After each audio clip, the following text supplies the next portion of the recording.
Hello, my name is Alan Reuther. My book is a biography of my father entitled Roy Reuther and the UAW, Fighting for Workers and Civil Rights. It's published by Michigan State University Press. I want to thank Boulder Bookstore for giving me this opportunity to do this author's Q&A. Can you give us a very brief synopsis of your book? My book provides a dramatized biography of the life of my father, Roy Reuther.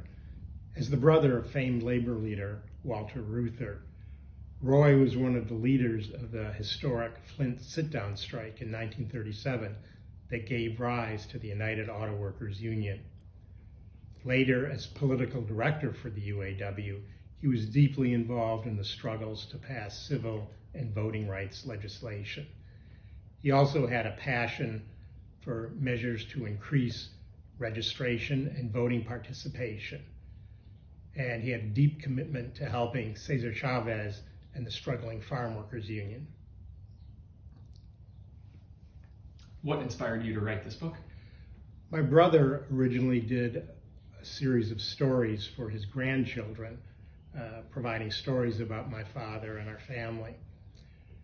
I thought it would be interesting to try and do a dramatized biography of my father's life that would appeal to the wider audience.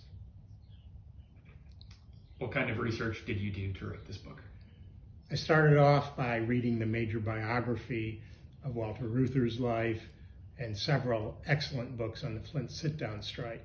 I also read books about the civil rights movement, including the memoir of John Lewis. I then did extensive primary research at the Reuther Library Archives of Labor and Urban Studies at Wayne State University, where I saw a lot of the original oral interviews and original correspondence and other documents.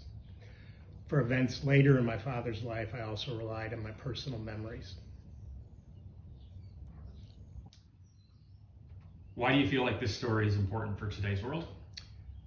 Many of the struggles that animated my father's life are still continuing in America today.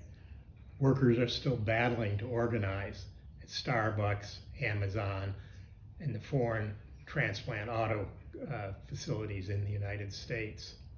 We're still confronting the deleterious effects of racism in our country, the Black Lives Matter and other social justice movements. We're still battling over voter suppression measures and efforts to expand participation in our elections. So I think those issues are still very much important in our society today. What was Roy like as a father? He made sure to instill his social justice values in my brother and me, and we grew up believing in the union movement and the struggle for civil rights. He was also a very warm and gregarious person. He was a mensch. He was always going out of his way to be kind to other individuals. His activism did have a cost, though. In some years, he was away from home for 240 days. What are a couple of books that you've read recently that you really enjoyed? I very much enjoyed Say Nothing by Patrick Keefe, and also Sheltering Sky by Paul Bowles. Say Nothing describes the troubles in Northern Ireland. Sheltering Sky describes American expatriates in Morocco and their gradual descent into madness. Is there anything else that you want us to know about your book? My book contains 26 photographs that vividly portray the dramatic events in my father's life, and I think it's very interesting to see all of those photographs. Can you read a short passage from your book? I'd be glad to. This passage is taken from the end of the section on the Flint sit-down strike. After occupying 3 plants for 44 days, the workers finally forced GM to recognize the UAW. This passage describes the victory celebration that followed. The strikers from Chevy 4 and Fisher 2 joined the strikers from Fisher 1. Together, they began to march through downtown Flint to the Pengelly building. Thousands of spectators continued cheering as they marched. Roy rode in the Union sound car at the head of the strikers. He kept up a steady commentary as they moved along, his voice filled with pride and relief. He was overwhelmed by what he saw. Bearded men who had vowed they wouldn't shave until the strike was won. Mothers with their kids greeting husbands who had been camped out in the plants. People cried with joy and laughter rang through the crowd. It almost felt like Mardi Gras or Armistice Day, Roy thought. There was a tremendous sense of freedom and hope for the future.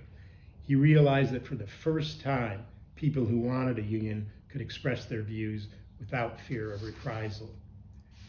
When they finally arrived at the Pengelly building, its big auditorium couldn't house the thousands of people who had gathered. The UAW set up loudspeakers outside. Union leaders spoke to the massive crowd.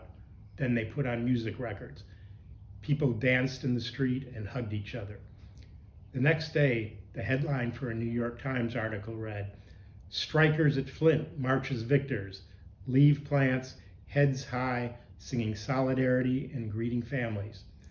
Roy and thousands of others would never forget the great outpouring of emotion.